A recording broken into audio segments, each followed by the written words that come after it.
and welcome to Stupid for Dexter. I am your host, Kat. And I'm Mandy Schneider.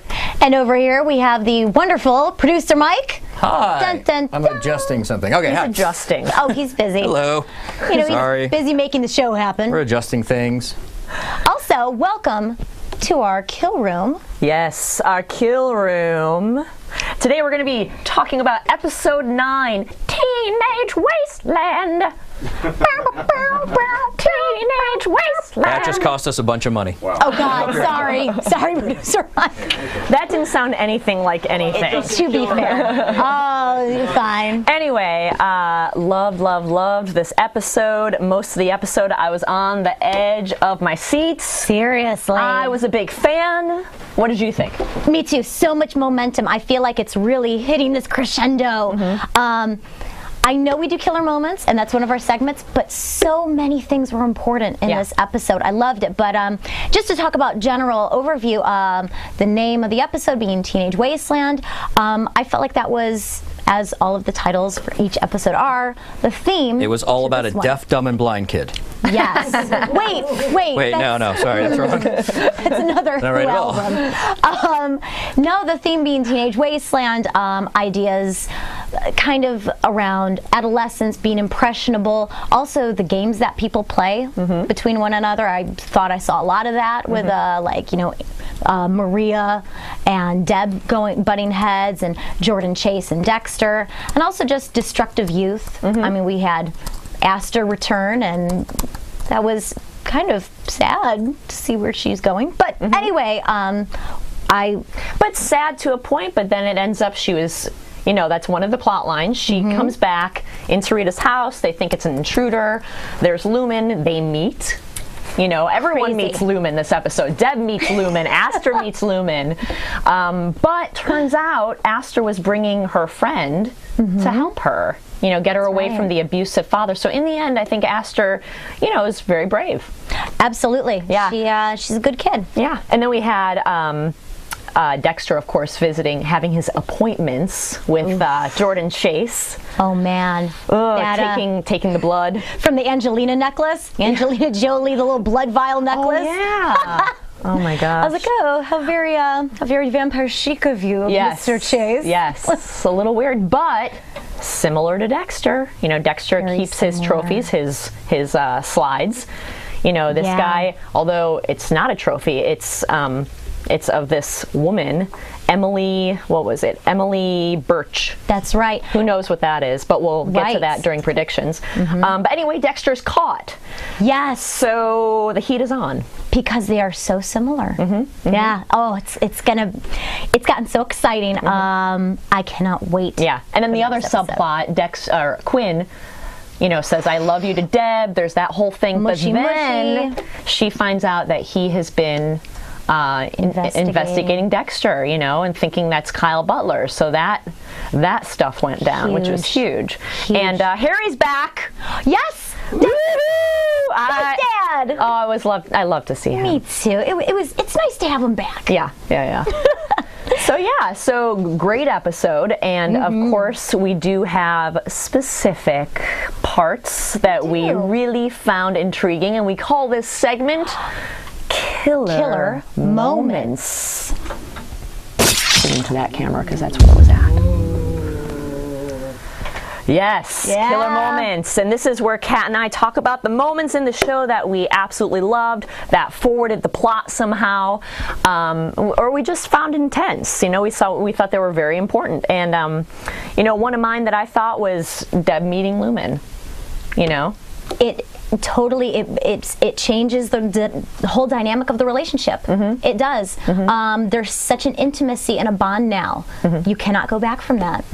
And it was totally keeping Deb out of something major. Dexter once again pushing her away, which I think is keying up more and more into the moment of, is Deb going to find out about Dexter? It so looks like it's going that way. Yeah. She has, even if she's not correct, she is becoming suspicious. and he's fuel giving, into the fire. Yeah, she's giving. She has plenty of fodder to think that. Yeah, that's This is a big. stuff. It was a huge episode for Deb. I mean, because she also finds out about Quinn investigating Dexter, Exactly. Which was, I think, another killer moment.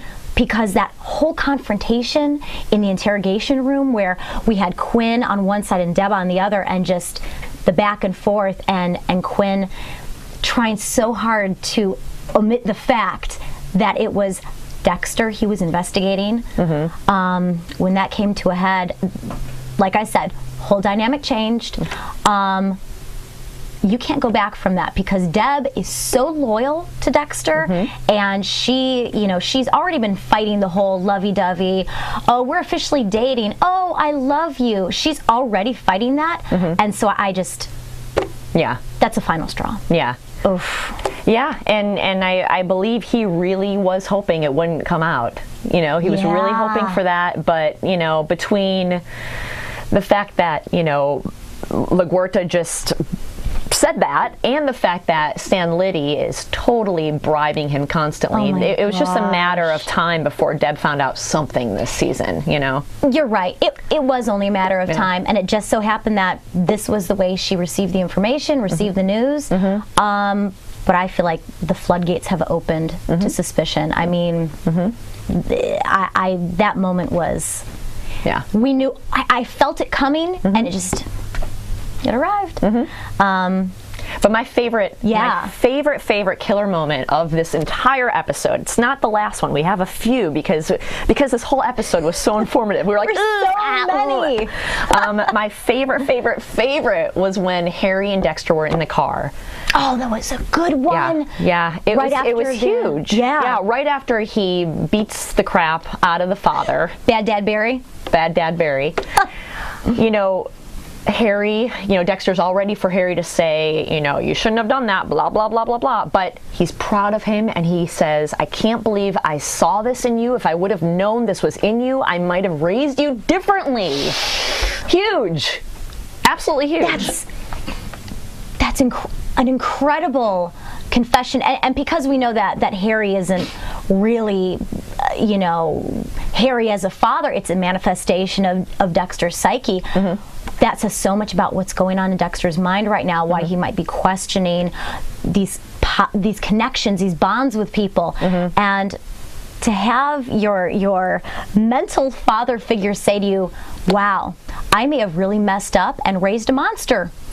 Oops. Yeah. Well, yeah, I mean, it's kind of leading up to, and now it becomes a nice arc. It's like the whole time we're like, wait, Dexter doesn't feel what's going on. We get it. The first one, and it's a little on the nail, but the first one, the first episode of the season was setting up, I can't feel anything. And we discussed that. First episode was, they're trying to bring in new viewers so you understand. And then it became, why is Dexter doing this? He wouldn't normally do this. And we'll definitely talk to Randy when he comes on. But now it becomes sort of obviously that arc that the writers built in of now Dexter realizing, wait, maybe I do have feelings. Maybe I'm not supposed to be this killer monster like my dad made me into. So now it becomes this interesting self-doubting that Dexter's have of, wait, I can feel things.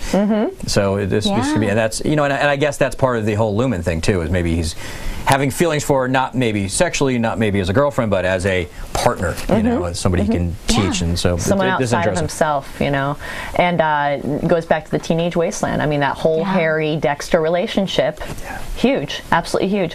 Finally, last but not least, say it, Kat, because it was creepy. The phone call. Yeah. Oh, the phone call. That was like pure evil, final boss, supervillain sort of stuff, where he's, Jordan Chase is looking out, in that big glass window in his stately office, and just, take care, Lumen. Yeah. So calm. So completely Dexter-tastic. And obviously that's huge because now who knows what's going to happen to Lumen? Is Lumen going to get killed? Is Jordan Chase going to, he knows about everything. So what's going to happen? It's absolutely terrifying. Yeah, the thing that I love about Jordan Chase, played by Johnny Lee Miller. Oh, and he's so good. I give him props because to me, it almost seems like this character has been in here the whole season because he's such an amazing villain. I mean, he's present. He's perfect. Oh, he's so good. So kudos to Johnny Lee Miller. Fabulous. Kudos. If you're watching, Yes.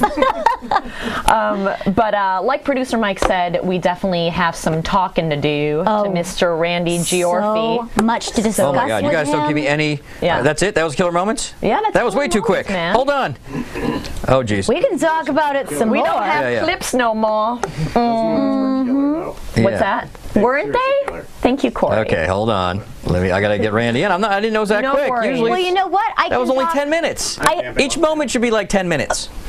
We're getting reprimanded live on YouTube right now. Do you guys see the new episode? You are. Why am I showing up? Oh yeah, the new episode. That one? Teenage Wasteland. I heard it was really good, Corey. Rocked. Wait, now we have a You know problem what? too because now I'm showing up in that and I don't want to show up. Well, fine then. You know what? I brought a goodie.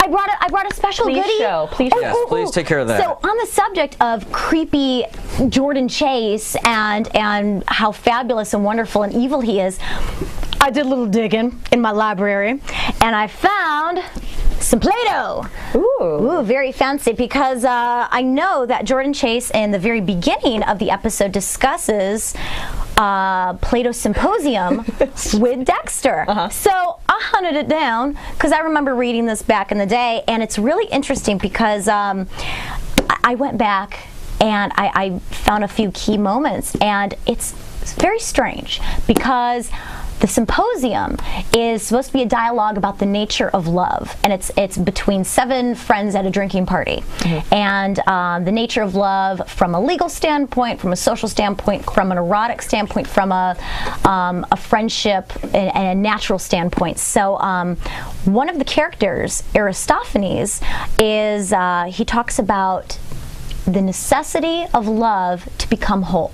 The idea of wholeness, the idea of the primal self, and it's this lovely kind of discussion about uniting and finding your complement, and it's very wonderful. And to think that Jordan Chase would read this and twist it into this creepy Machiavellian take it is, I mean, tells you enough. This dude is so psycho. Well, maybe. I mean, I don't want to totally jump into this because I know we have a whole thing about predictions, but maybe this love thing has something to do with Emily Birch.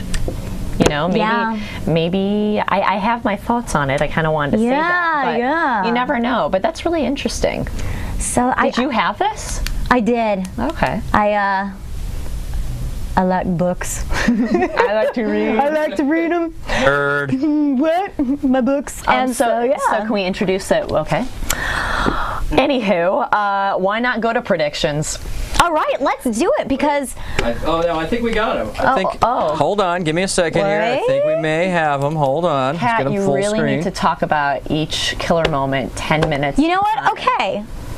I'm going to, starting now. Fired. Okay, let me tell you about a killer. Oh, you know what is a killer moment? No, we're good. We're back. Okay, good. Make up Then. All right, on to our next segment. Driving the dark passenger. That's always on my camera now. Ooh. Yay, Randy, are you out there? Randy, can you hear me? You can't hear him though. He's there. Fabulous. Oh, there you are. So once again, like we have every week, we have Mr. Randy Giorfi, who is or was a sociologist and has awesome insight on this show that we struggle with sometimes. So, so my big question, Randy, is well, first of all, how did you like the episode? I liked it a lot. Yeah. I did. It's all over the place. Oh, so much going on. I think that's why we had trouble picking killer moments, because honestly, every other second I was like, ooh, that's an awesome moment. Oh, that's an awesome moment. Oh, you know.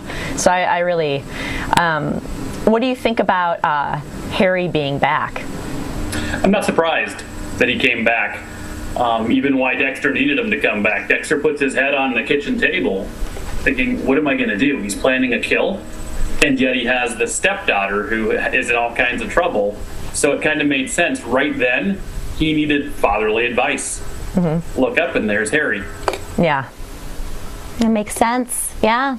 Yeah. I'm even saying, you know, why Harry would be there is he goes, unless you have something, some words of wisdom or something to that effect of what'll help me to handle this teenage thing. So what he just put out there, that's why Harry's back.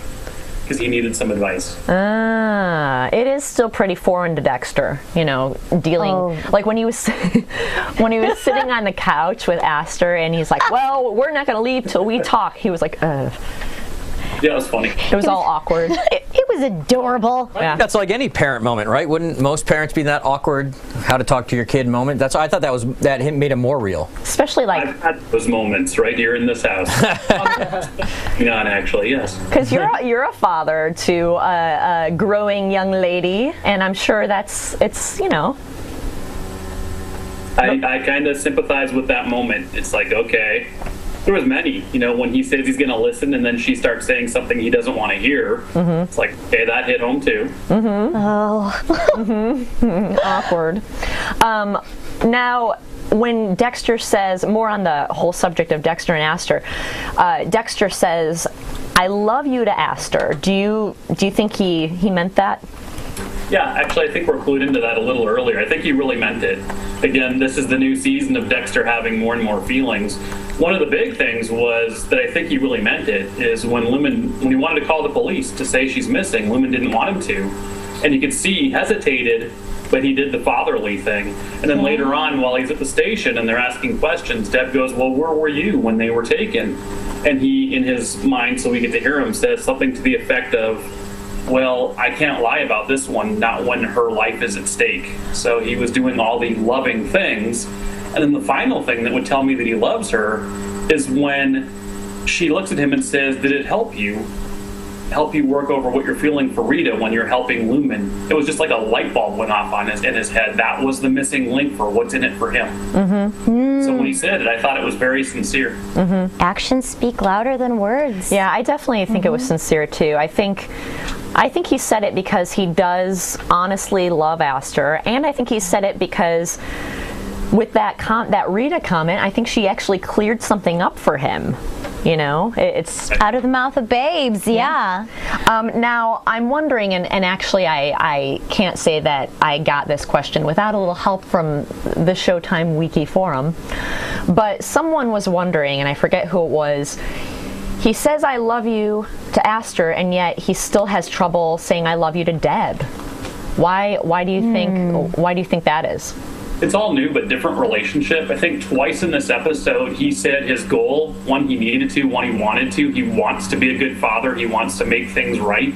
That's his big focus. And your relationship with your sister could be loving, but how often do you say "I love you" to your sister? A child's a whole different ballgame, and that's the relationship right now that he's focused on. He's really, paying attention to the fact that she went the 200 and some miles. She was drinking.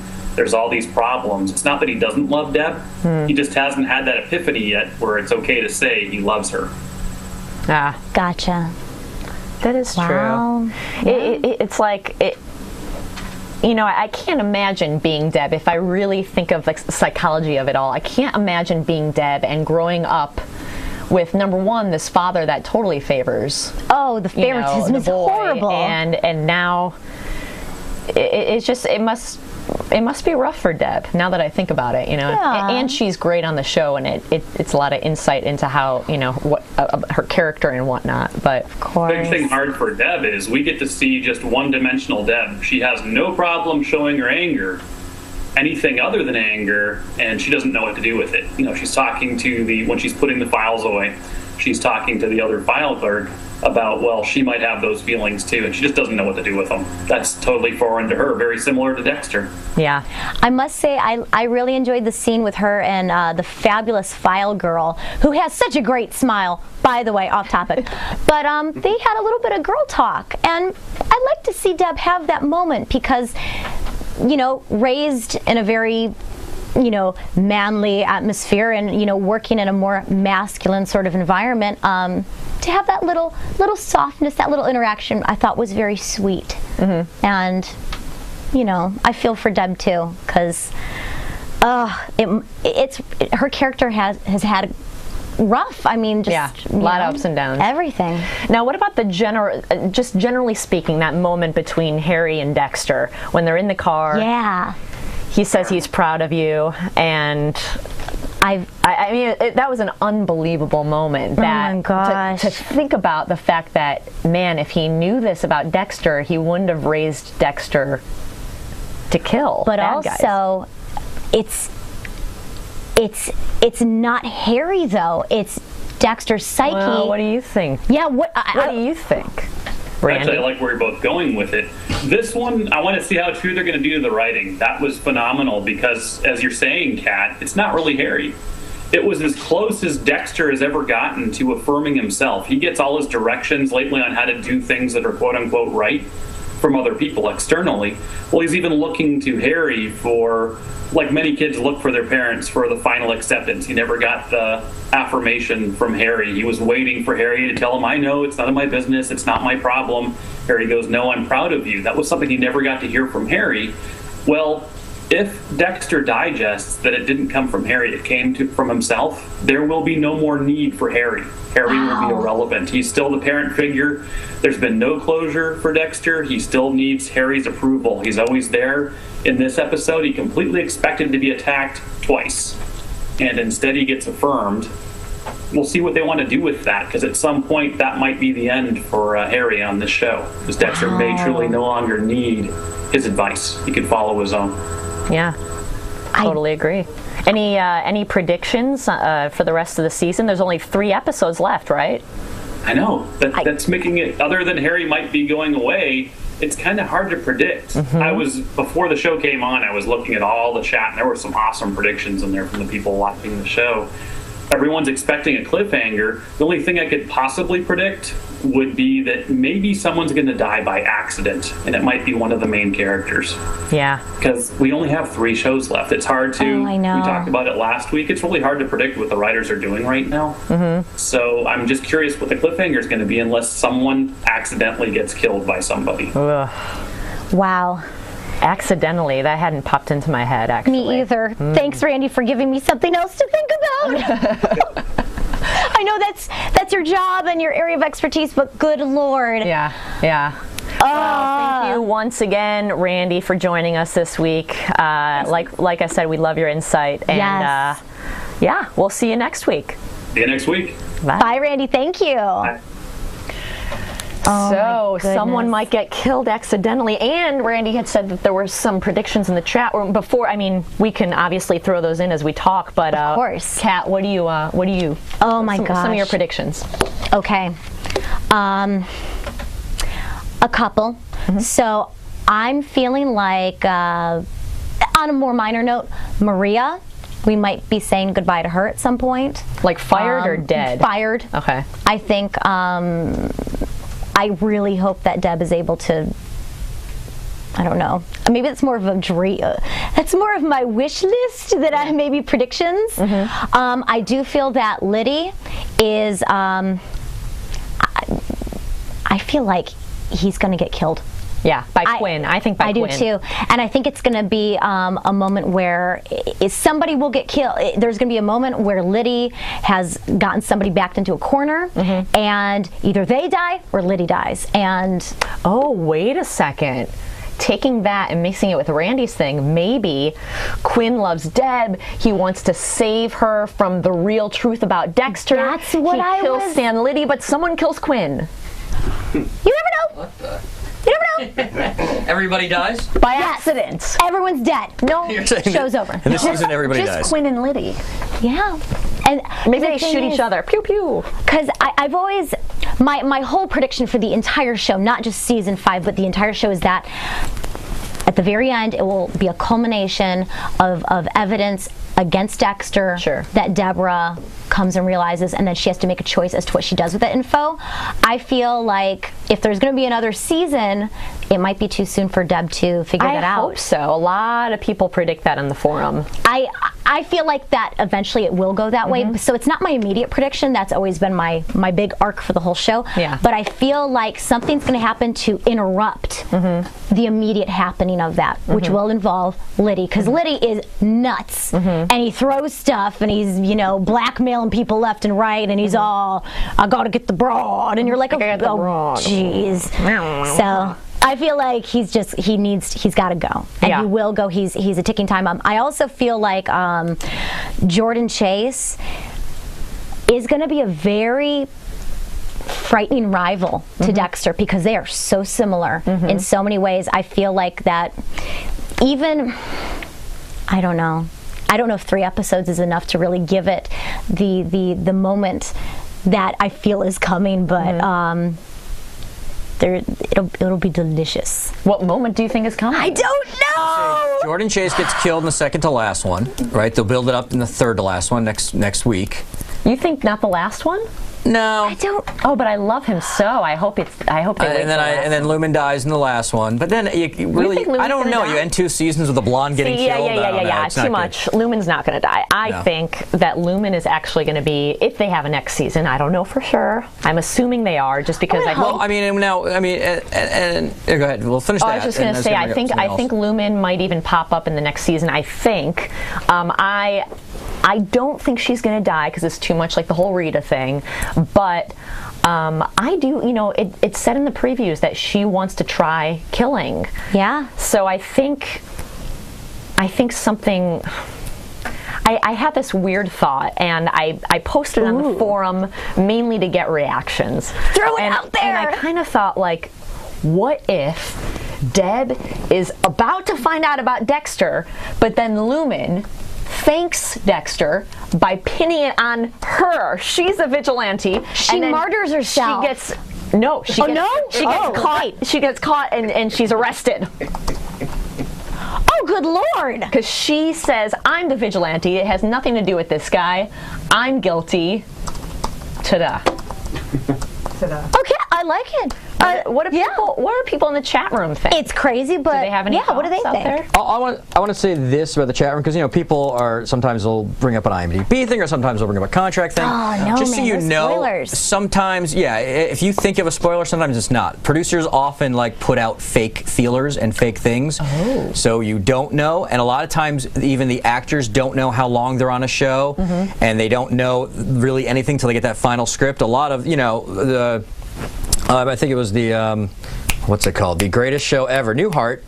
Nobody knew the ending except for him, right? And then so that happens a lot where nobody knows the ending and the actors don't know. So if you think you're reading stuff on IMDb, or you think you know how long somebody's on the show, most likely you don't.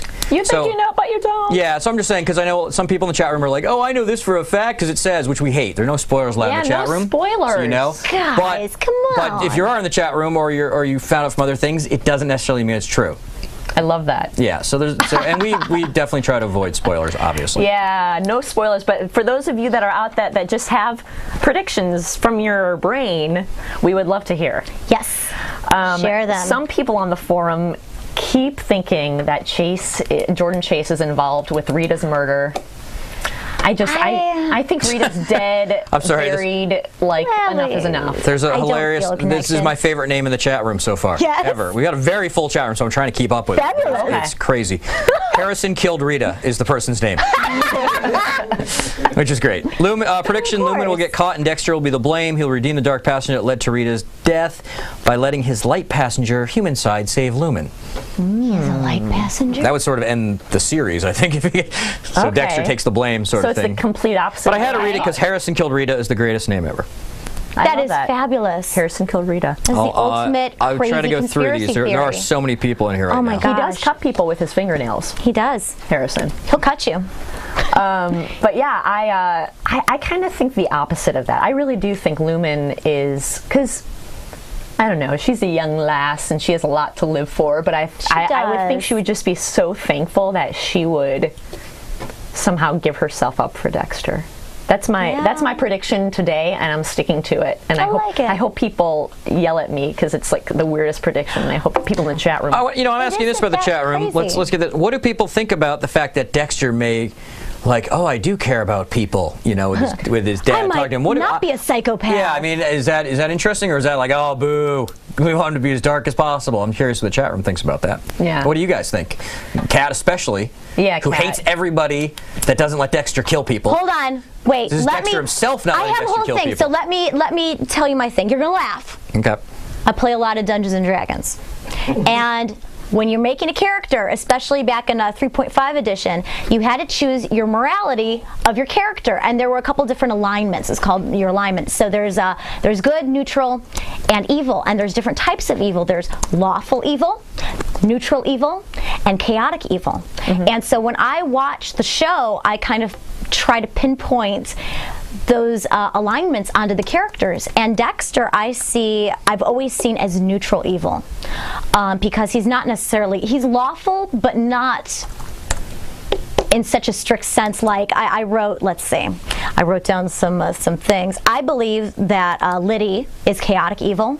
He really doesn't have a rule book. He's just kind of impulsive and destructive, and this cyclone of, and definitely out for himself only. Oh, totally. He has no desire to make relationships with people if he can't use and abuse them, which is the nature of evil. But he's, like you said, I mean, there's no facade to him. Somebody else, like I wrote down for neutral evil. Chase, neutral evil, because he's not necessarily lawful. He has kind of created his own empire. He has his own army. I mean, he really does. What, a dozen bodyguards? I mean, he's created his own. He's not chaotic, though, because he's too careful. So, and who knows if he's one of the men in the picture? You don't know. You don't know. You know that he said tick tock tick. Tick tick tick. There's your life. But how do you know that he didn't just say that and not do any? I mean, yeah, he's part of the killing. He is a bad guy, but let's chat room what they think about this. Johnny Acid says darker the better. So he likes Dexter being dark. Okay. Mintberry Crunch feels that killers can have feelings. That's sweet. And Rita's death, we thought he was going to be super dark, but actually made him more human. I'm still, you know what? That's what it brings me back to. The whole entire thing leading up to Dexter, right? This season was guilt can be a killer. That was their. Be a killer. I'm still. We should have asked Randy that. Where's the guilt? I still never felt guilt in this season at all. Really, right? Is that him? Is he feeling guilty? Maybe that's why he said "I love you" to Astor. Maybe it was a guilt thing. I think his guilt is subsiding a bit ever since he met Lumen. I guess he just kept saying it was because of me, or what it was me. Yeah. Before Lumen, he was like, "Oh, Rita's death is because of me," but now he has this woman that he's protecting and nurturing for. Yeah. And because Astor said that at the end of this episode, it's huge. Because I really do think he's finally realizing, oh my gosh, I am protecting certain people in my life. Yeah, ferociously. Without regard for himself. Oh man, when he beat up that guy, love it. Lumen this is your kidney. Johnny Acid thinks Lumen will sacrifice herself once the barrel gang are dead. And how about those barrel girls? Now they refer to them as barrel girls. That's what which I love. Barrel girls. By the way, we are gonna have a barrel girl in here. Nice. Yeah, I can say that now. With or without the barrel? It's a barrel girl. We're going to have a barrel girl. I think next week, we'll see. Next week or the week after, there will be a barrel girl in here. Will she do a barrel roll? We do it for the barrel girls. A barrel roll. Barrel roll. Will she have a barrel of monkeys with her? So, and I can't keep up the chat room. I give up. Okay. All right. There's too much stuff going on. Yeah, since that case is reopened, it's going to be more and more suspicions about Mr. Dexter. Yeah. Especially since Deb reopened it. All right. Well, let's get to how about our new segment? Yes. Okay. No more in the chat room right now. There's so many going by, and I can't keep track of everything. We need a chat jock. I think we need Corey on this show. Huh? We'll try to convince Corey to take control of the chat room for the next show. Corey. All right. Well, we do have a brand new segment. We do, and we call it Everybody Loves Dexter. I'm on camera the whole time. Sorry.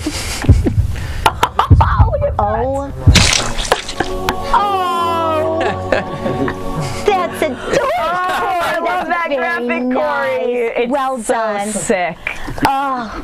So basically, we're having this new segment on. It's not necessarily going to be weekly, but it's basically we have a special guest on the show, whether it be live or via Skype, and they're huge Dexter fans, and they also happen to have awesome jobs that we would like to pimp out. And be fabulously interesting people that we want to talk to. Okay, let me go full screen here. Today we have... Oh, I'm showing up again. Hold on. All right. Why am I showing up? We could at least introduce her. May I talk about our fabulous VID? Yeah, but I'm just trying not to be in the window. For some reason, I'm in the chat window, Anyway, which go is ahead. never Fair. good. I'd like to chat about our fabulous our guest who will be Skyping in. Her name is Callie Lewis. She has Geek Beats, which is a show that she hosts. It's all about all things tech. She is a huge blogger, especially well known among tech bloggers. So I mean, she knows her stuff, and besides being super awesome, super geeky, she's a huge Dexter fan. She is a huge Dexter fan. Now we have to be careful. She's not completely up to date on season 5. I think she's still on season 4. We'll talk about that. But we hold on, definitely have to find out what once our I get her back spoiler buffer on. is. So we gotta respect that. But she loves her some Dexter. That is going to be rough. I know. We can behave. I will do my best. I trust in you. I believe in you. I know you can do There it. we go. Hold on. But she's awesome. Okay, we got her. Callie. Yeah. Hey! Hi. Hello. What's Hi. up, Callie?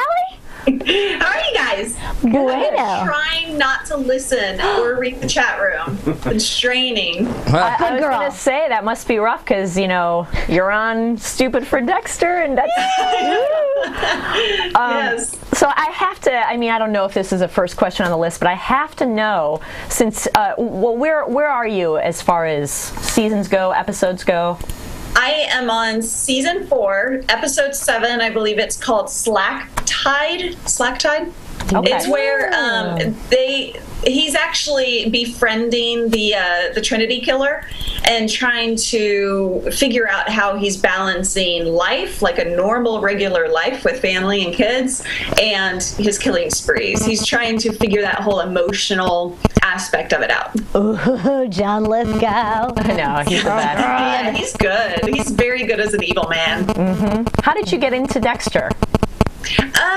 So I had a friend, I hadn't actually heard about it, but my friend was like, there's this serial killer series that looks really interesting. You want to watch it? And she kind of explained it a little bit, and I was like, yeah, that sounds interesting. I'm all for thrillers or mystery or anything of that sort. And so she brought it over, and a bunch of us watched it. And one guy, it was funny, my friend John P., he actually was like, no way, I don't want to see this. It sounds horrible, sounds really bad. But within like 2 minutes, I almost clocked it to the minute, within 2 minutes, he was on the edge of his seat. He was so captured by it.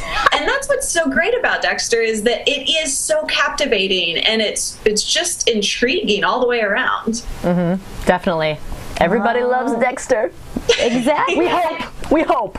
Well, if you're One can watching this, only we hope. hope. Yeah. I was wondering, Callie, do you have a favorite character? I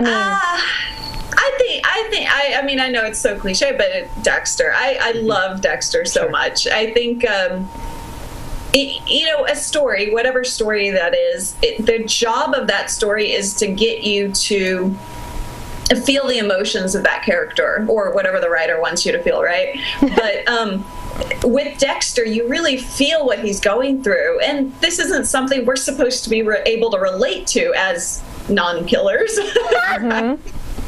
So I think I don't want to say I've bonded with Dexter because that sounds wacky, but I really feel for him and with him and all of that good stuff. And even so much so that my logo for Geekbeat TV, I've named him Dexter. So Adorable. I believe we have that. Oh, we have it? Oh, fabulous. There's a logo. Oh, how cute. Oh, he's precious. He's like a little Dexter. Let's get the Isn't logo. There you it go. so cute? And I thought, we have to name him, and we came up with Dexter. Who else? Not that my logo guy is a serial killer, but it's cute. I saw somebody in the chat room say that most women he knows, I guess, like Deb. Deb, you can't get better than a woman like Deb. Geez, it's like just so alarming, right? But yeah, no, I don't think she's my favorite. Yeah, I have to say, when I first started watching the show and I was listening to a lot of Deb's dialogue, I was nervous just because she's so like, fuck. But she is, you know? That sounded like a combination between RoboCop and Deb. Yeah, it is. It's my imitation of everybody. But Jennifer Carpenter is fabulous. She's an amazing actress. So I think, you know, they really did an awesome job casting the show. Yes, they really did. She was very shallow as a character in the first few episodes, and I was really glad to see that change very quickly. Yeah, definitely. So we gave you a bit of an intro, but tell us more exactly what you do. Yes. So I do, technology is my thing, very different than entertainment or TV shows, but I talk about technology in a show that's 5 minutes. It's video. It's called Geek Beat TV, and we release it 3 days a week, Monday, Wednesdays, and Fridays. I've been doing this kind of show for 5 years. When was one of the first podcasters, and I love my job. I've been doing it full time for about that same time. 6 months in, we were able to quit our jobs. So it's a blast, and I don't have any time to watch Dexter, which is why I'm so far behind. But I do love it. Oh, Kelly, that's awesome. Oh, congratulations. Since the gift giving time coming up, and since I love watching all the gadgets that you present, give us a couple of must-have gadgets for Christmas, or do you have any specials coming up that we should be watching for us? Yeah, so I actually will be releasing here in the next couple weeks episodes that have my entire wish list, right? My entire list of gadgets that you should think about, give, get, whatever. So some of my favorites are always a Drobo. It is, if you're not familiar with it, they call it a storage robot. It's this great, it's a storage bay. It looks like a storage bay for 4 or 5 hard drives or 8 hard drives.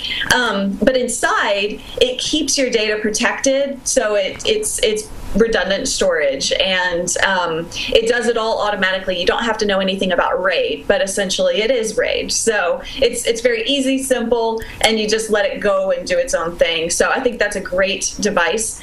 Yeah, my goal is to get Drobo to help us out on the show. Like, hey, we'd love to talk about you if you can give us one, because we definitely need storage with our hour and a half shows every day. Yes. Oh gosh, I can't imagine. I do a 5-minute show and I'm struggling with storage. Yeah. What else? The Kodak PlayTouch is the newest version. I always recommend people for pocket video camcorders, the Kodak ZI-8, but now they have the PlayTouch, which is a just slightly higher end version, and it has a touch screen, but it also has, you know, the mic jack, which you definitely need if you're going to be recording and releasing any audio. So that's a great device. Either the ZI-8 or the PlayTouch you should go for. I want that. Well, thank you. Wait, do you have hold on. No, since I want to do this, I want to ask you for your prediction on the end of your season, and then we can either laugh at you or not laugh at you. And we're not, no reactions. We're not going to react at all. Okay, what is your prediction for Dexter? And you're on season 4. What's your predictions? I don't think he's going.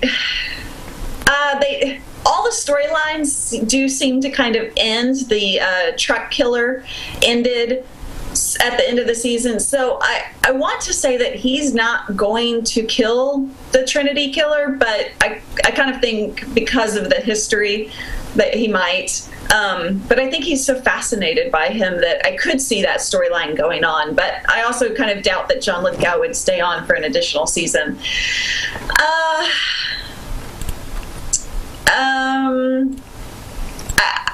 I imagine that that Deb will have gotten a little bit closer to the information he does not want her to know.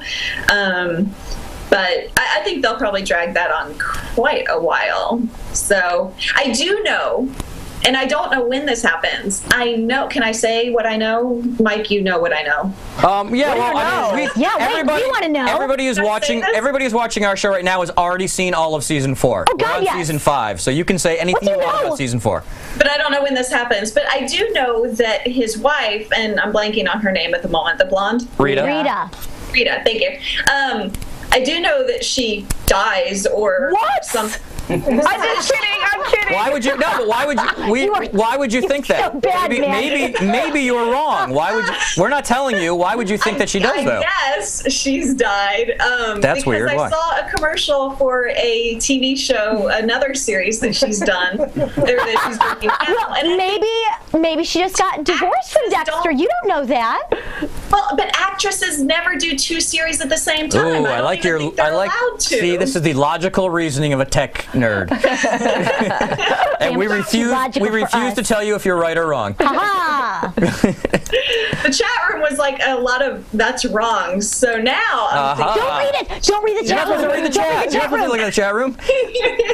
Does she not die? Does she? We can't tell you. You'll have to watch to find out. I like that. We're future time travelers, and we're looking back at the civilization from 1.5 years ago. We're not even Can like. you tell me at least when this occurs? Is it in season 4? Or is it season when what 5? occurs? We don't know what you're talking about. What is this you speak of? We can't tell you if you're right or wrong. You don't really. You don't want us to tell you, do you? You get not seen. We give you not seen. Darn it. Oh, it'll be so much better. It will be. Yeah, no, I hate you and love you at the same time. I know, but because you love Dexter. Oh, yeah. If as a true Dexter fan, you will be glad you don't know the spoilers. I trust you, but now I'm going to have to go upstairs and go watch like 4 seasons. Yay! Well, seasons do I have left? We're only helping you. We're on season 5 right now. We're on season 5, so just finish up. We're on season 4. There. Yeah, we're on the 9th episode of season 5. That's what tonight is. Yeah. Mm-hmm. Yeah. So and I think we did that. We actually did that. We didn't have Showtime for season 4. I think we watched them all at once. We marathoned through a 2-day thing. We watched all of season brilliant. 4. And it flies by. Oh, so good. Well, thank you so much, Callie Lewis, for joining us tonight. Yes. Thank you, guys. Thank you so much. We really appreciate it. Take care. Good luck. See you later. Bye. I want the Kodak camera. That does sound awesome. I know. That's all I have to say about that. Well, that was cool. Goodness. I liked that. I hope she's able to come back on at some point after she has finished season 4. Yeah. That'll be a lot of fun. So we are going to have, we were talking about having more guests on. Yes. Because now I'm getting, all these people are coming out of the woodwork, and I've worked in TV and movies, so I get all these like sort of famous people, and also the tech world now with Callie Lewis, because now I'm more involved in that, which is amazing. Fred Stoller wanted to come on next week to talk about his love. If you know Fred Stoller, you would know him if you saw him. He was on Friends, he was on Seinfeld, and he's always kind of whiny, everybody loves Raymond. Oh my gosh, he's so and great. It turns out now Mandy can't be here next week. It's true. So we just got word Fred Stoller is going to sit in as a host with Kat next week. Yes! Trust me, look up Fred Stoller. This is really going to be an interesting show next week. Is he going to wear a wig? Will he have hair as fabulous as Mandy? It'll be the most interesting show you've ever seen with Fred and Kat. This I am very excited for. Wow! He's one of the funniest guys around. He's brilliant, and he's got this. He's got this character. What is it? Oh man, he's wild and he's like, I'm crazy like that. What is it? There's a name for that, but he's like a daredevil, daring guy. But check him up the escalator. He doesn't hold the handrail. Yeah. When I go up the escalator, I don't hold the handrail. It's just very funny. So check it out. Can you do Stan Liddy? See, like I can do Stan Liddy. I'm just kidding. Only our So that'll be next week, and we have that'll be awesome. We now have a call in. Matt Addington wants to call in. Matt, fabulous. Let me get him on. Going. You will be missed, Mandy, but this should be interesting. Yeah. All right. Hey, I will have a full report for you. All right. He said he was going to call. Anybody else calling in? Let's see. Here he comes. Here we go. Oh. Are you there? Caller. Hello. Hello. Hey. Hi. Hello. Is this Matt? Yes, this is actually Mintberry Crunch from the chat room. Mintberry Crunch. Yes. Hi, Mintberry Crunch. Hi. I also want to respond to Mandy. episode 11 from that season with Hello Dexter Morgan. That was the best ending, I think, in television history. So. Now, I believe the same person wrote that episode that wrote last night's episode. I believe it was Lauren Giz. Yeah, well, Really? Yeah, it was really, really Interesting. Here's the deal. It's her name is Lauren Jussis, and I can never pronounce it right. And I actually met her, and I really want to get her on the show. I met her. I did a panel that I moderated. She used to write Dexter: The Cuts, that online series. So she started off, and I moderated a panel going from online to TV, or what I did TV to online, and she was great. And she's supervising producer this year and wrote the episode last night, and I believe also wrote Hello Dexter. Nice. Wow. Yeah, that was a unbelievable episode. Yeah, and I also want to tell about the ending to that season. Harrison kills Rita. Well, obviously. Duh. His nails, his sharp nails. That's right, his T-Rex nails. Sure. I wanted to talk about Jordan Chase, and he's just kind of a really creepy guy. He has like a mix, he has a mix between Hannibal Lecter and Charles Manson. He has like the intellect of Hannibal. He has like the brainwashing methods of his group followers, like Charles Manson did with his family in the 1960s. Very much so. Yeah, and I think he finds people who are at their lowest point of hopelessness and confusion, and he manipulates their mind to think his way. So that's why I think he's kind of a perfect villain for the season. Yeah. But there is one thing he did wrong. He let there's one thing that Jordan Chase did wrong, is that he let Dexter know that he's onto him. So yeah, I was, although I love that phone call and I love how Lumen reacts. Yeah, it was very Clarice Starling-like. Yeah, so much. I was wondering. Okay, now it's a definite cat and mouse game, because they each, the game is on. You see in the previews. I'm not spoiling anything. You see in the previews that he's like, well, now that I know that, Dexter says, now that I know that Chase is on to me, I have to really be careful. He has to up the game, and he's got to hurry up. Exactly. And also from the previews last week, there's two things I think could happen for Jordan Chase when he's spotting Dexter and Lumen. It seems like he's tailgating him as well. I think one thing I think could happen is Liddy and Chase possibly bump heads, because they're both tailing Dexter, and Chase could eventually do Dexter a favor by killing Liddy, and maybe Chase thinks that Liddy is like a protected detail for Dexter and his group, from Jordan Chase and his group. Or this is what I think will really happen. When Jordan Chase calls Deborah, we're seeing that he's reporting a break-in to someone's house. I think it's more likely it's probably Emily Birch or Simon Birch or someone like that. I don't remember her name. That's why that sounded so familiar to me. I was like, did we see this character? Oh, no, not Simon. It's Emily Birch. Okay. Yeah, it is. It's more likely her, and I think she'll probably be dead in the room in the house. And Jordan Chase is probably trying to set up a trap for Dexter and Lumen to go in there while Homicide reports to the scene. But this is what I think will happen, since we know that Liddy is following Dexter around. I think Liddy will go into that same house.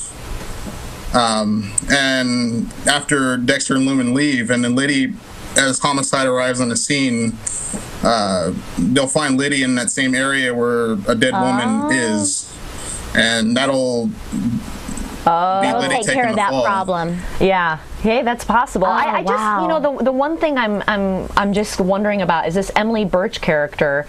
Is that all? Is she important? Is she of significance? I mean, what is? Yeah, there's got to be something. The only connection that I saw was the fact that, much like the other Barrel Girls, she was white, young, blonde. Yeah.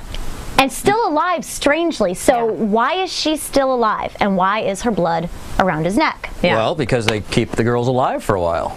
They do, to torture them. But this one is special. This to one Jordan is special. Chase. Maybe. And she's still alive. She's still part Yeah. Yeah. Yeah, maybe she's special, or maybe he did that with every girl before he killed her. Maybe he had a blood vial. We don't know. Maybe he screwed her over, and now he's trying to kill every blonde, pretty girl in the world. Maybe he's Ted Bundy. Oh, I like that. No. No. Because Ted Bundy did the same thing. Yeah, see, this is why you don't dump guys, ladies. Yeah. What? Is there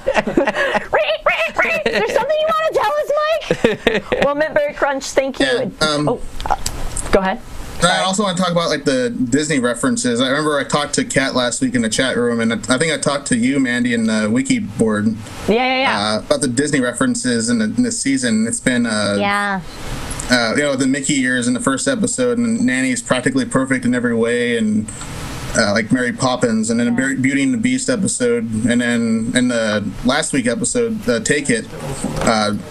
Dexter asks Cole before he kills them, who are the others, and he just finds Huey, Dewey, and Louie. Huey, Dewey, and Louie, yes.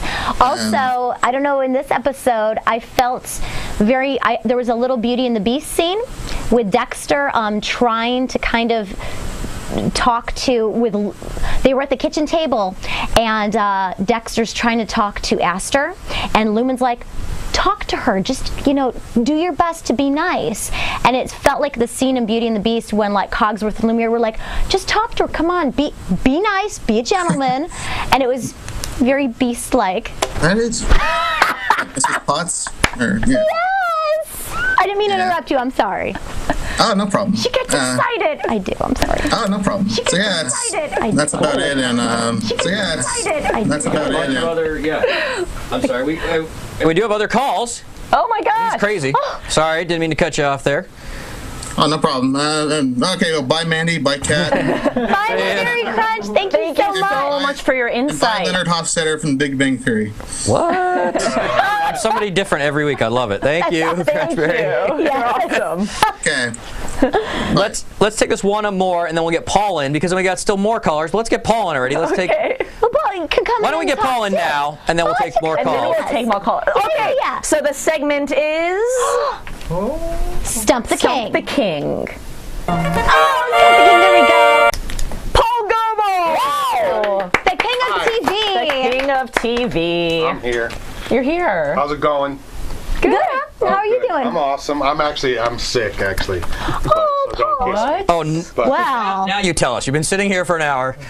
I haven't touched anybody or anything. All Why are you right. sick? What's I don't know happening? if it's allergies or a cold or whatever, but Oh, no. I'm okay though. Did you take some vitamin C? I'll make you some tea later. That was my Okay. Jewish mom, by the way. Did you take some vitamin C? I'm good, but I can Okay. handle it. I watched the show. I thought it was awesome. It was a good episode. I enjoyed it. Now, I think this time you said you were going to ask the chat room questions. That's right. But we're not going to get into it yet, but give me a little intro, because then I'm going to have somebody call in. Last week I tanked it, and I take full responsibility. And we even got some hate mail about it because I didn't know any of the answers, and I thought, well, this week I'm totally not up to it, being sick and all. So I came up with some questions of my own, a couple questions of my own that are might be hard, but might not be. So, and then will prompt us to discuss it as well. So, nice. so I can answer. So if you guys watching know the answers, then maybe you win a prize that way. There you go. I like That's it. how. All right. Let's first get to Dead Pixel Live, who's been waiting. Oh, yes. Dead Pixel. We'll give him a call. And don't forget, people, subscribe on YouTube, Streaming Garage, and Facebook. Please like us. Like us on Facebook. Yeah, like us on Facebook. It's so easy. Stupid for Dexter. Go to Stupid for Dexter on Facebook and hit like. That's right. And that means you like us. You like us. You really like us. You really do. And now let's see. Dead Pixel Radio, are you there? Hello. Hey, there he is. There he is. Hello, Kat. Hello, King. Hello, Mandy. Hi. Hello, random background character from Fraggle Rock. Oh, Fraggle Rock. Wow. Ooh. I usually get Gonzo from the Muppets, but I'll take Fraggle Rock. Nice. Nice. So, Dead Pixel Live, what'd you think? See, I was kind of surprised to hear everybody loved the show this week, because I really didn't. I wasn't feeling the whole One Tree Hill vibe I was getting from it. Too much love with the father-daughter thing. Yeah, like the first few seasons of Dexter, he had no feelings. He faked his feelings, and I thought that's one of the things that made the show good, because it was a constant conflict of him pretending to have feelings or pretending to care about stuff, and like 2 seconds later, he would just say, "Look, I really don't care what's going on. I'm just trying to kill people." But all of a sudden, he's in there. Oh, I love Astrid. I want to make sure everything's okay. Even her little friend, I want to help. And the old Dexter, would have been sitting there, like during the little standoff they were having on the couch, he would have loved that. He would have been like, "Oh, I don't have to talk. This is incredible. I don't have to say anything." But now he's like, "Oh, what do I say to make her happy?" I'm like, Dexter, that's not you. He has changed big time. But that's what people do. You know, as you get older and when you have huge moments in your life, like having a child or losing a loved one to a horrendous murder, sometimes your makeup and your chemicals in your body change, and I think that's what's happened. Dexter, he's clearly an old man now. He's got a kid, and things happen to you when you get older. That's what I think. Because I think earlier, that like Harry did his best. He was told serial killers were born with a different makeup and they were wired incorrectly, and he was working on that premise. But now, most serial killers don't live on into their 40s and 50s. They get caught or they get killed or whatever. And Dexter has now, he's going to mellow. That's what happens when you get older. You mellow, whether you're a serial killer or not. That's my feeling. Yeah. Well, real people change, but these are TV people. I don't want TV people to change. I don't know the difference. Well, in TV land, maybe the writers pretty much thought, okay, we've gone so many seasons with Dexter being a certain way. How do we make this season different? How long can Dexter be how he used to be? When does it come time to alter him a little bit, to keep the viewers, to add new viewers? Maybe in TV land, maybe that's another reason why Dexter is changing. I blame the new showrunner. I think the new showrunner came in just like Gobo Fraggle said last week. When the new showrunner comes in, they always want to change something. They always want to set their mark. Yeah. I think that's what we're going to set our mark this season by making them human. I can see human characters on 90 different channels 6 days a week. Dexter was something special not because of like the little crime stories they do, like, oh, he's a killer. No, it's because he's a serial killer, and the way he interacts with everybody, that's kind of, to me, that's what made the show stand out from all the other shows. Sure. Are we real people or TV people? Because we're kind of in the middle there. Everyone, two of you are real people. One of you is the TV person. I just haven't figured out which one it is yet. All right. That works. Well, that's good to know. It's good to have some conflicting thoughts out there. So we definitely appreciate that. I will say I agree with Dead Pixel. I want to see a little bit of old Dexter come back, especially for the Jordan Chase showdown.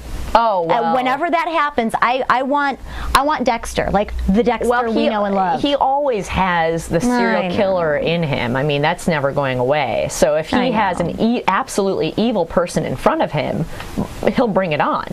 But if he has his family around him now, like you said, things change. You have kids, Yeah, you get a little soft. So, but yeah, Dead Pixel, it's definitely something to bring up. That's for sure. That's for sure. Not everybody has the same thought. Thank goodness.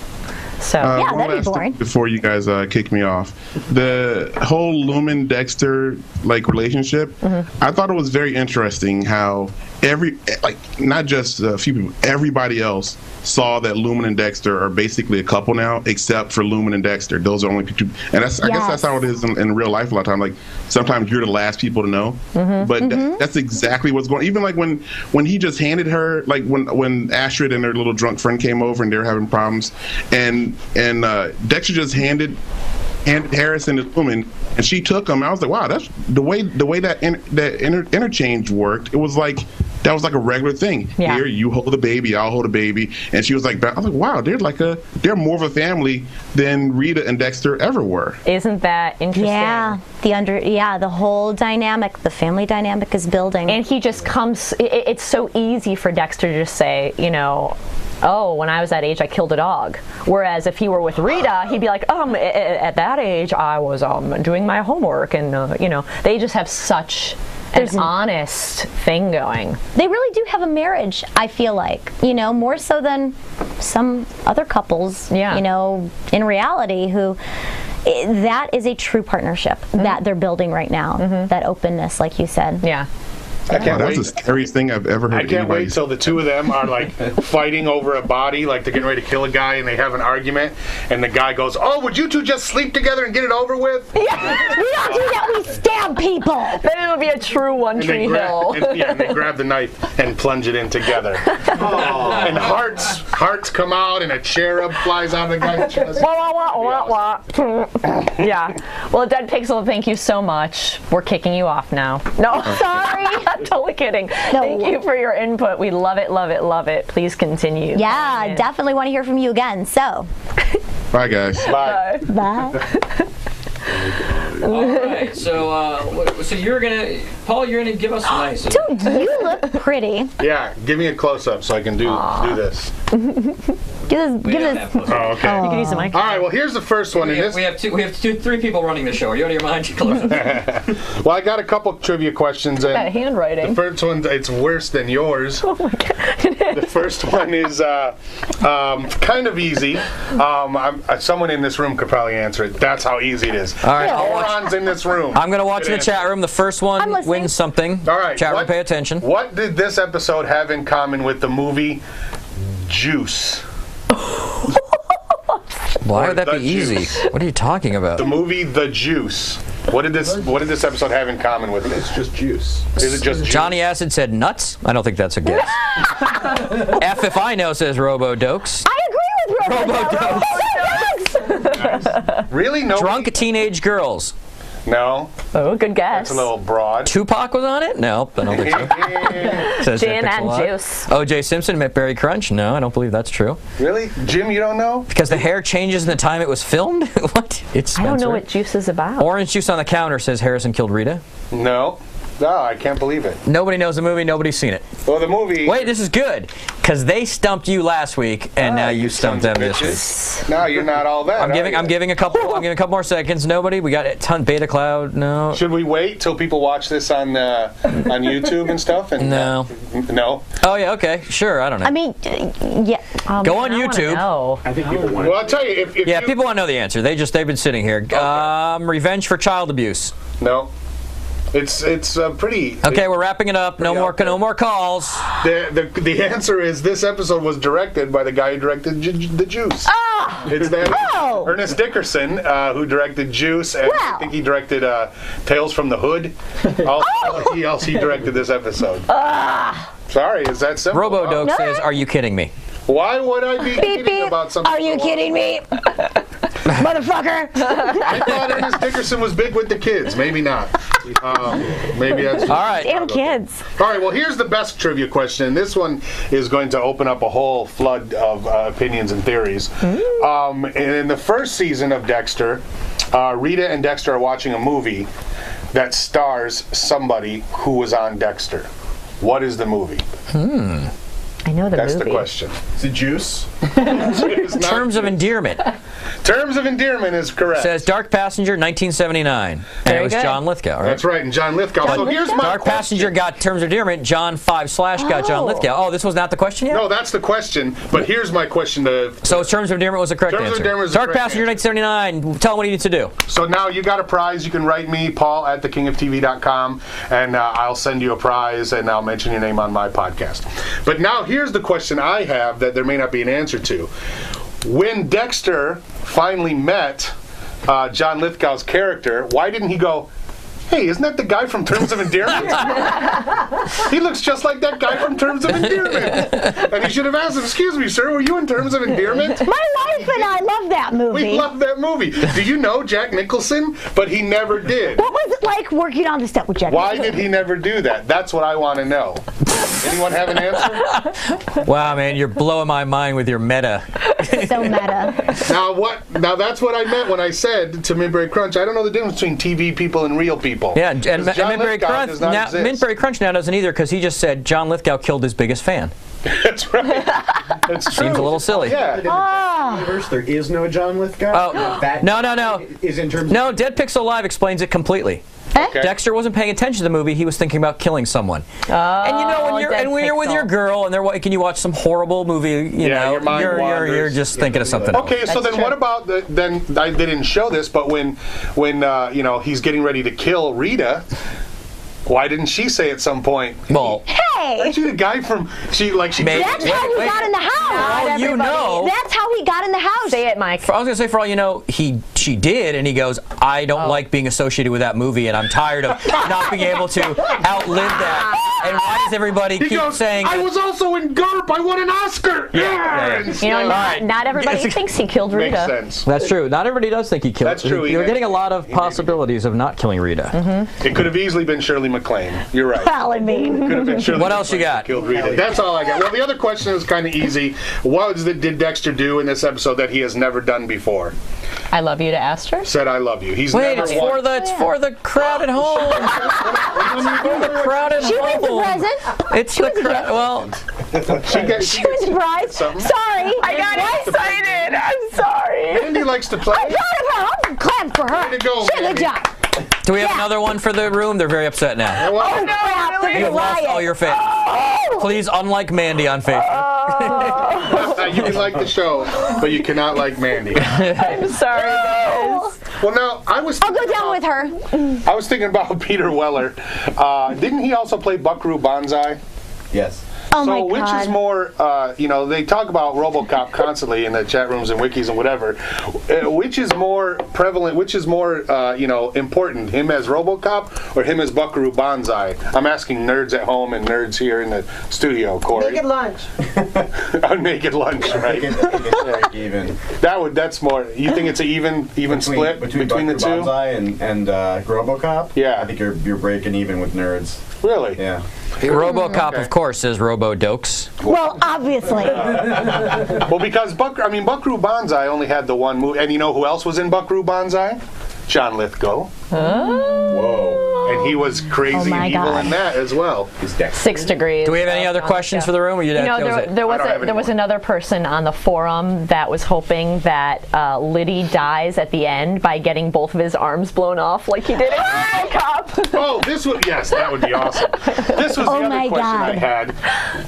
Where did Quinn get a replacement coffee pot so soon?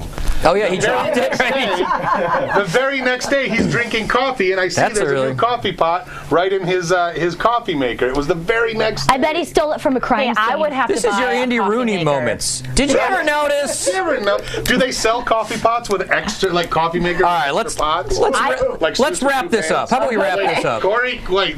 Yes, the chair. Corey, yes. Corey. Craigslist. Craigslist. Okay, thanks.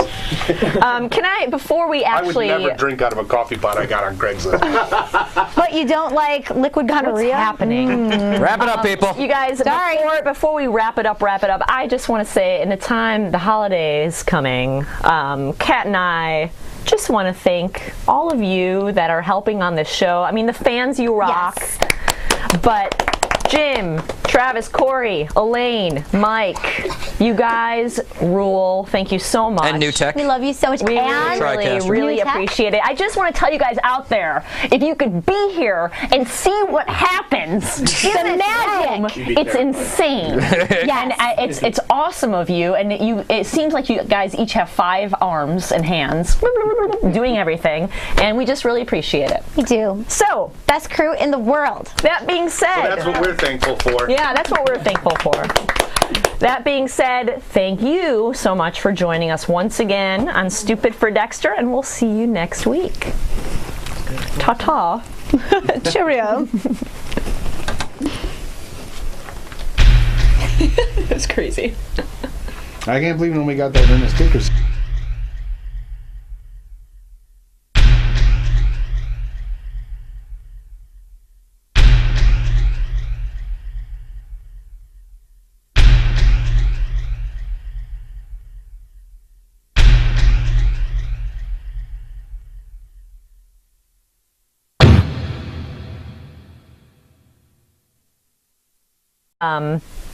Dexter, of course, having his appointments with Jordan Chase. Oh man.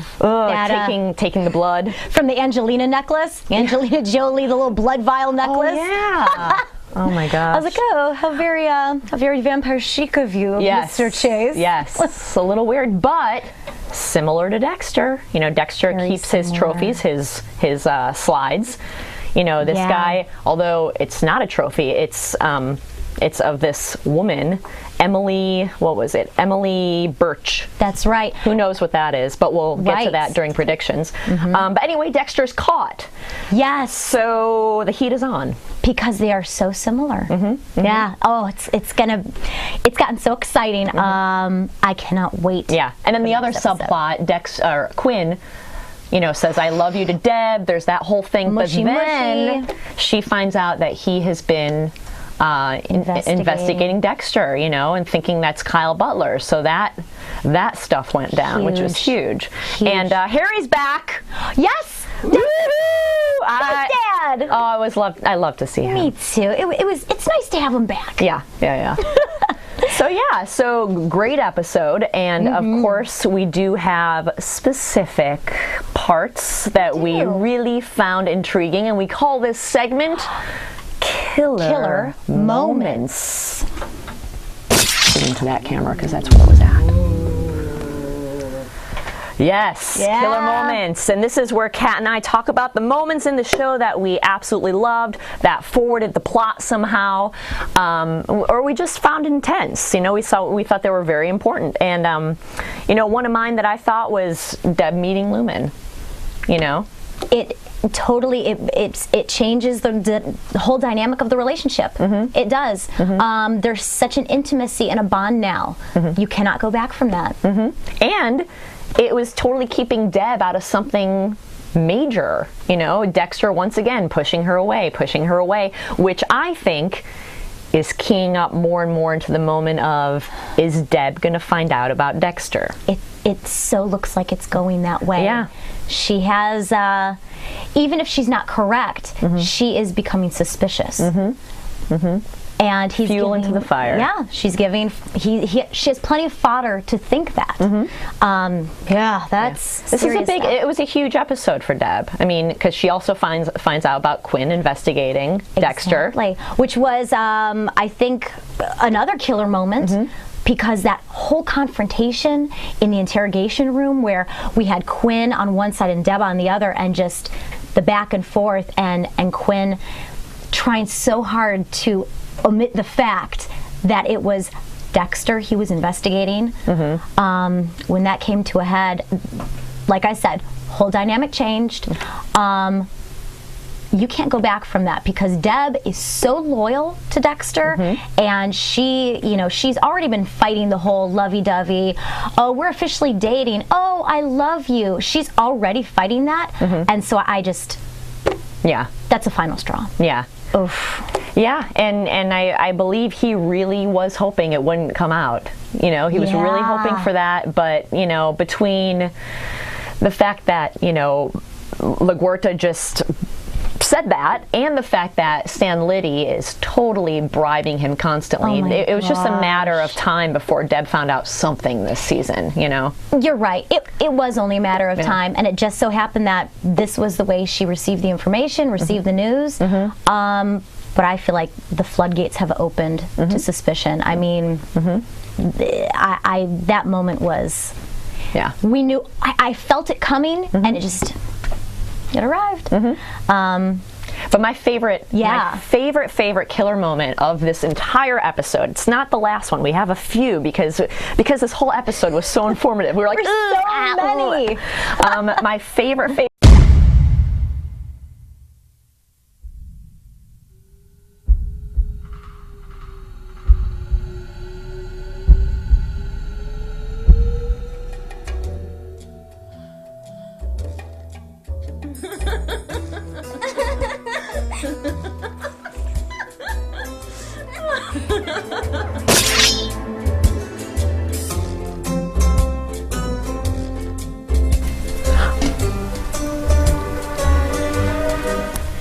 Hello, and welcome to Stupid for Dexter.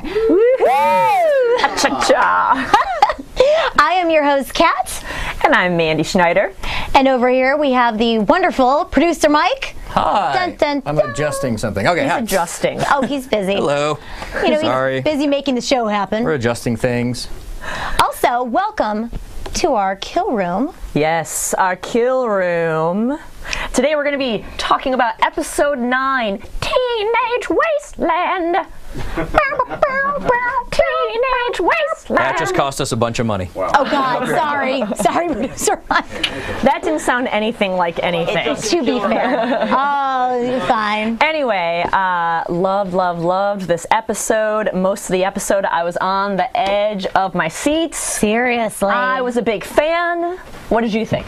Me too. So much momentum. I feel like it's really hitting this crescendo. I know we do killer moments, and that's one of our segments, but so many things were important in this episode. I loved it. But just to talk about general overview, the name of the episode being Teenage Wasteland, I felt like that was, as all of the titles for each episode are, the theme. It was all about a deaf, dumb, and blind kid. Yes.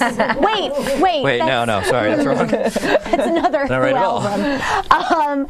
No, the theme being Teenage Wasteland, ideas kind of around adolescence, being impressionable. Also, the games that people play between one another. I thought I saw a lot of that with, Maria and Deb butting heads, and Jordan Chase and Dexter, and also just destructive youth. I mean, we had Aster return, and that was kind of sad to see where she's going. But anyway, But sad to a point, but then it ends up she was, that's one of the plot lines. She comes back into Rita's house. They think it's an intruder. There's Lumen. They meet. Everyone meets Lumen this episode. Deb meets Lumen. Aster meets Lumen. But turns out Aster was bringing her friend to help her, get her away from the abusive father. So in the end, I think Aster, is very brave. Absolutely. Yeah. She's a good kid. Yeah. And then we had